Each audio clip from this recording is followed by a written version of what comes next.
Hello guys, இந்த வீடியோவில் வந்து நம்ம ப்ளூ லாக் சீசன் 4 எபிசோட் 14 தான் பார்க்க போகிறோம். புதுசாக ரிலீஸ் ஆன சாப்டர் 358 தான் போட்டு கொண்டு வந்திருக்கேன். அண்ட் முக்கியமான மேட்ரு என்னதுனா, இந்த வீடியோவில் வந்து என் வாய்ஸ் வந்து கொஞ்சம் லோவாக இருக்கிற மாதிரி தான் இருக்கும். ஏன்னா நான் வந்து கரெக்டாக இப்போ ஒரு 2:30 மணிக்கு உட்காந்து வாய்ஸ் ஓவர் கொடுத்துட்ருக்கேன். ஸோ சவுண்ட் அதிகமாகிடுச்சுன்னா வீட்டில் ஸ்லிப்பர் பிஞ்சிரும். ஸோ அதனால் கொஞ்சம் அட்ஜஸ்ட் பண்ணிக்கோங்க. வாங்க அதிகமாக பேசாமல் வீடியோக்குள்ளே போகலாம். இதுக்காகவே நீங்கள் ஒரு லைக் போட்டு பாருங்கள் வீடியோவை. Let's get in to the video.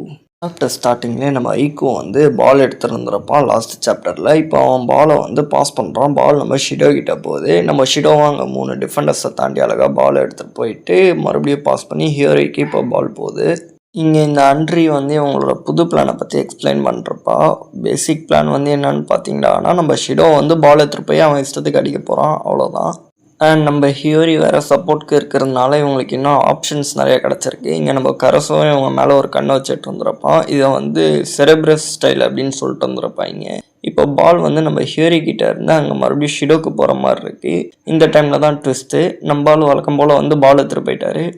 நம்ம சகி நான் பிளான் பண்ண மாதிரி எல்லாம் நடந்துச்சு அப்படின்ற மாதிரி சொல்லிட்டு இருந்திருப்பான். என்ன மேட்டர்னா, இவன் வந்து முன்னாடியே பிளான் போட்டான். ஸோ இப்போ இவங்க ஃபார்மேஷன் மாறுறதுனால இங்கிலாண்டோட டிஃபென்ஸில் வந்து கேப் விழும் அப்படின்னு சொல்லிட்டு. அண்ட் லாஸ்ட் டைம் நம்ம ஆகியும் வந்து ஃபார்மேஷனை உடச்சி பாலை கஷ்டப்பட்டு எடுத்து கடைசியில் கை விட்டுட்டான். ஸோ இதனால் பையனும் ஆங்ஷியஸில் மறுபடியும் பாலை திருட வருவான் அப்படின்னு சொல்லிட்டு நம்ம இசாகி வந்து ப்ரிடிக்ட் பண்ணியிருப்பான். ஸோ இப்படி தான் எல்லாமே கை நம்ம ஆளை இப்போ பால் எடுத்துகிட்டு போயிட்டு இருந்திருப்பான்.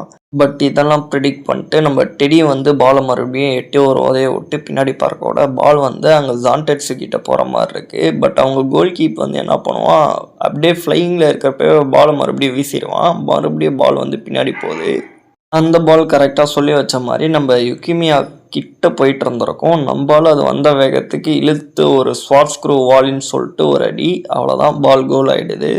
ஒரு வழியாக ஜப்பான் வந்து இங்கிலாந்துக்கு அகைன்ஸ்டாக ஒரு கோல் அடிச்சிருக்காங்க. அதுக்கப்புறம் வழக்கம் போல் செலிப்ரேஷன் தான். இந்த சைடு அப்படியே பார்த்தா நம்ம ஆள் வழக்கம் போல் யோசிச்சுட்டு இருப்பாப்புல. கடைசி பேனலில் இந்த ஃபாக்ஸு பைத்தியக்கார பையன் வந்து இந்த மாதிரி யாராவது யூஸ்லெஸ்ஸாக இருந்தால் அவங்கள தூக்கி போட்டுருங்க அப்படின்ற மாதிரி சொல்லிட்டு நம்ம ஆகியை வந்து ரீப்ளேஸ் பண்ண போகிறான், அதாவது சப்ஸ்டியூட் பண்ண போகிறான். அதுக்கு பக்கத்தில் இருக்கிற நம்ம ஈகோ வந்து செருப்பில் சாணியை முக்கி அடிக்காத குறையாக கழுவி ஊற்றிட்டு இருப்பான் அவனை. அதோட இந்த சாப்டரும் இந்த எபிசோடும் முடிவடைகிறது.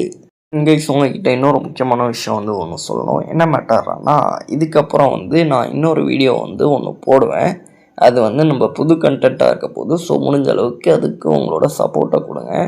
அண்ட் அவ்வளோதான். மறக்காமல் இந்த வீடியோக்கு லைக் பண்ணிட்டு உங்கள் மனசில் இருக்கிறத கமெண்ட் செக்ஷனில் போட்டு அப்படியே சப்ஸ்கிரைப் பண்ணி பெல் ஐக்கானை தட்டி வச்சுக்கோங்க. முடிஞ்சால் 4 பேருக்கு ஷேர் பண்ணி விடுங்க.